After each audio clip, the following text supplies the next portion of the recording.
Silakan Yang Berhormat Tanah Merah. Terima kasih Datuk Yang Bertua. Mohon panjang sikit sebab ini isu keselamatan negara Yang Bertua. Datuk Yang Bertua, tidak sampai 2 minggu selepas Kerajaan Pulau Pinang beri layanan yang luar biasa meriah kepada klasi-klasi kapal tentera laut Cina yang berlabuh di Pulau Pinang pada 8 Oktober lalu, hari ini kapal penggawal pantai Chinese Coast Guard CZG 5102 telah menceroboh zon maritim Malaysia dengan berlabuh secara haram di beting Pandeglang Ali hingga TLDN terpaksa mengarahkan kapal KD Selangor untuk melaksanakan misi membayangi kehadiran kapal Cina ini di beting Pandeglang Ali ini. Soalan saya kepada Yang Amat Menteri, pada tahun ini saja berapakah jumlah insiden pencerobohan atau insiden kapal milik Cina yang didapati berlabuh secara haram di kawasan Benting Pandeglang Ali di mana mereka berhenti dan menurunkan sauh kapal? Sebab ini adalah satu tindakan yang melanggar peraturan antarabangsa. Serta berapakah jumlah nota bantahan diplomatik yang telah dikemukakan oleh TLDM kepada pihak Wisma Putra untuk dibangkitkan protes negara secara rasmi kepada negara China. Sebab itulah bagi saya layanan Kerajaan Pulau Pinang kepada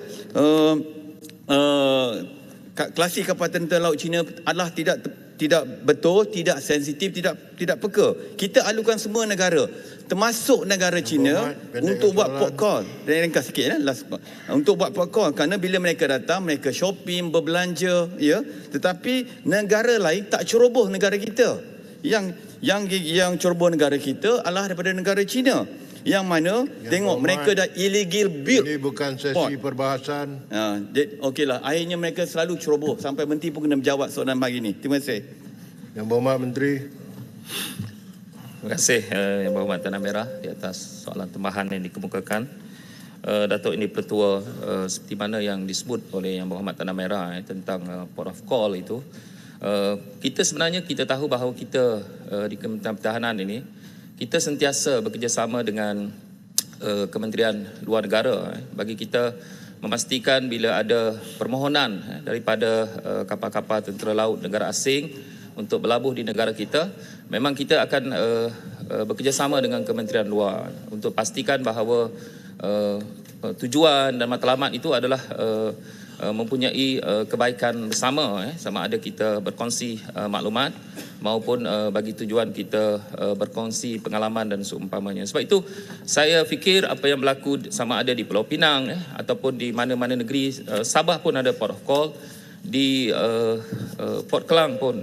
Kalau dilihat macam baru-baru ini saya US sendiri pun ada, USA sendiri pun ada port of call di Port Klang. Dan baru-baru ini saya pergi di kapal daripada Itali dan begitulah juga daripada Jerman dan Rusia dan daripada seperti mana yang disebut oleh Tanah Merah daripada China. Saya fikir dia tidak harus dijadikan satu polemik bagi kita selagi dia dalam kawalan dan undang-undang negara kita. Itu yang paling penting. Sebab itu kalau kita lihat sebahagian port of call ini memang ada aktiviti-aktiviti bersama komuniti seperti mana yang dijawab juga oleh Menteri Pendidikan daripada para pelajar pelapis kadet ketenteraan itu. Jadi begitulah juga kalau kita lihat macam di Pulau Pinang pernah berlaku juga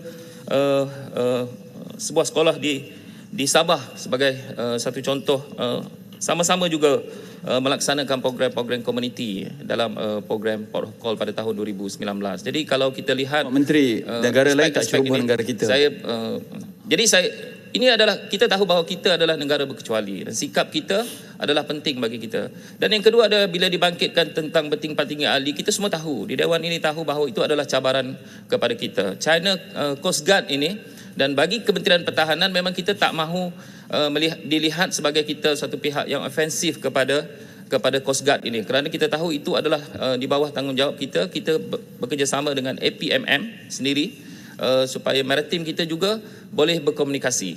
Apa yang disebut tadi tentang bantahan-bantahan kita sentiasa akan membuat bantahan-bantahan diplomasi kita kepada Wisma Putra dan memang menjadi tanggungjawab kita di peringkat kementerian. Kita tahu bahawa tanggungjawab antara negara dengan negara, masing-masing kementerian mempunyai tanggungjawab tersendiri. Tapi apa yang nak saya sebutkan Datuk yang di-Pertua adalah kita Malaysia, perkara paling teras adalah kita mahu Laut Cina Selatan itu adalah laut yang selamat.